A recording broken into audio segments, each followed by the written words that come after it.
तो स्वागत है आप सभी का आपके अपने YouTube channel target with Ajit में। तो साथियों, आज के इस वीडियो में हम बात करने वाले हैं यूपी टेट 2026 के सिलेबस के according most important topic learning disability यानी कि अधिगम अक्षमता के बारे में। साथियों, यह एक ऐसा टॉपिक है जो कि सिर्फ यूपी टेट ही नहीं बल्कि सी टेट, DTPS भी, KVS तक के एग्जाम में यहाँ से एक क्वेश्चन 100% पूछा जाता है। और आप सभी को बता दें कि यह एक ऐसा टॉपिक है जो कि काफी आसान है, जिसको आप सिर्फ एक बार पढ़ लेते हैं तो आपके एग्जाम में एक क्वेश्चन आता है तो वह कभी गलत होता ही नहीं है।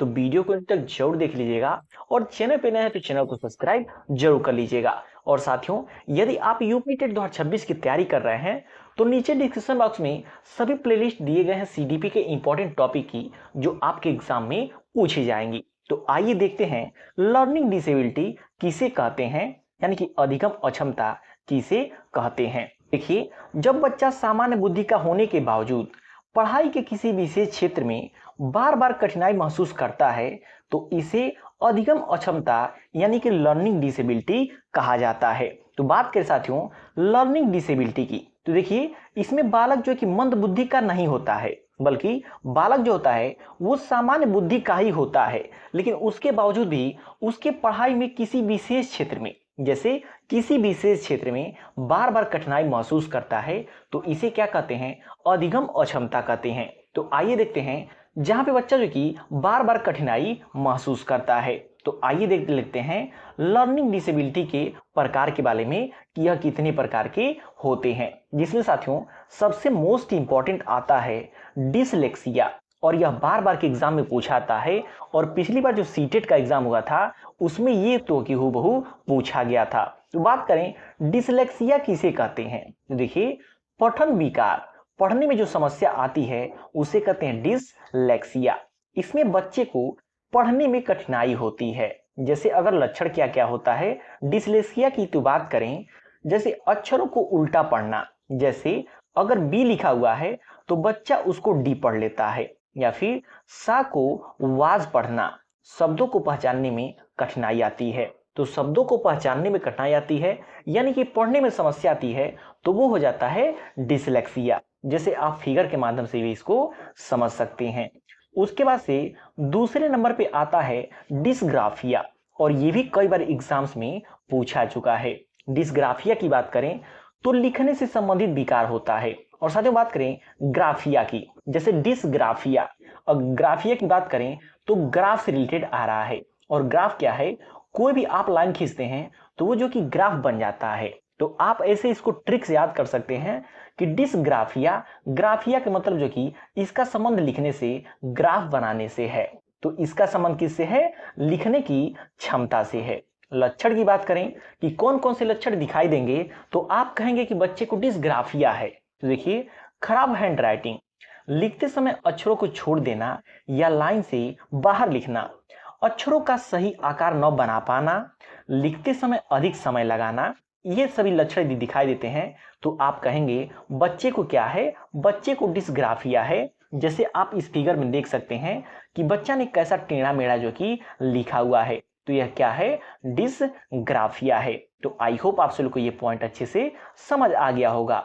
उसके बाद बात करेंगे हम डिसकैलकुलिया के बारे में, और ये भी कई बार एग्जाम में पूछा चुका है कि डिसकैलकुलिया क्या होता है।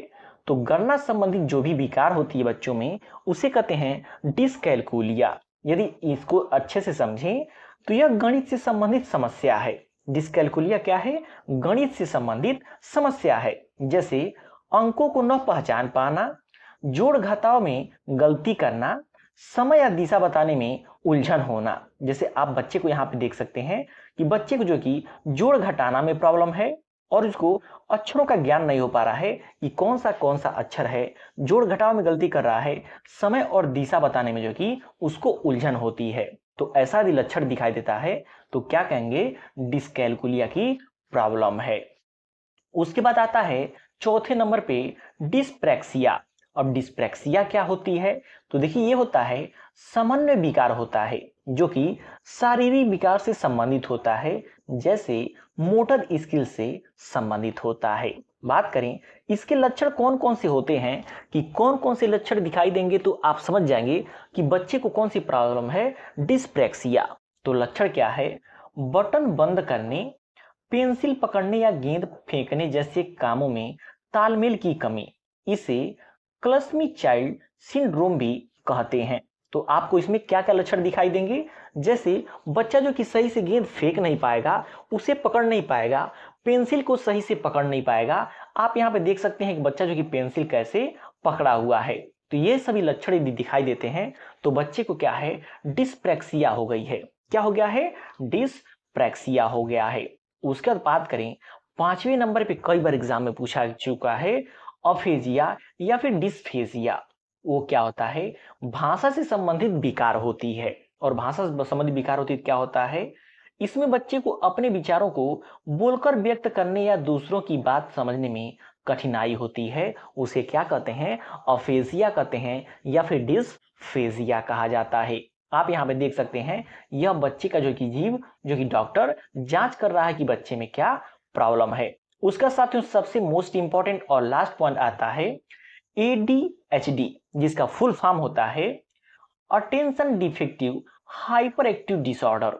इसमें बच्चा एक चीज पर ध्यान केंद्रित नहीं कर पाता है और बहुत हाइपर एक्टिव हो जाता है। इसे क्या कहते हैं? ADHD कहते हैं। और यह कई बार एग्जाम में पूछा चुका है, इसको आप नोट कर लीजिएगा। तो ये रहा लर्निंग डिसेबिलिटी संबंधित वे सभी महत्वपूर्ण पॉइंट जो आपके यूपी टेट के एग्जाम में 100% यहां से एक क्वेश्चन तो पूछा ही पूछा जाएगा। तो आई होप आप सभी को सारे पॉइंट अच्छे से समझ आए होंगे। अगर कोई भी आपको पॉइंट नहीं समझ आई हो तो आप कमेंट करके जरूर पूछ ले जाएगा, उसका आंसर आप सभी लोग कमेंट बॉक्स में जरूर दिया जाएगा।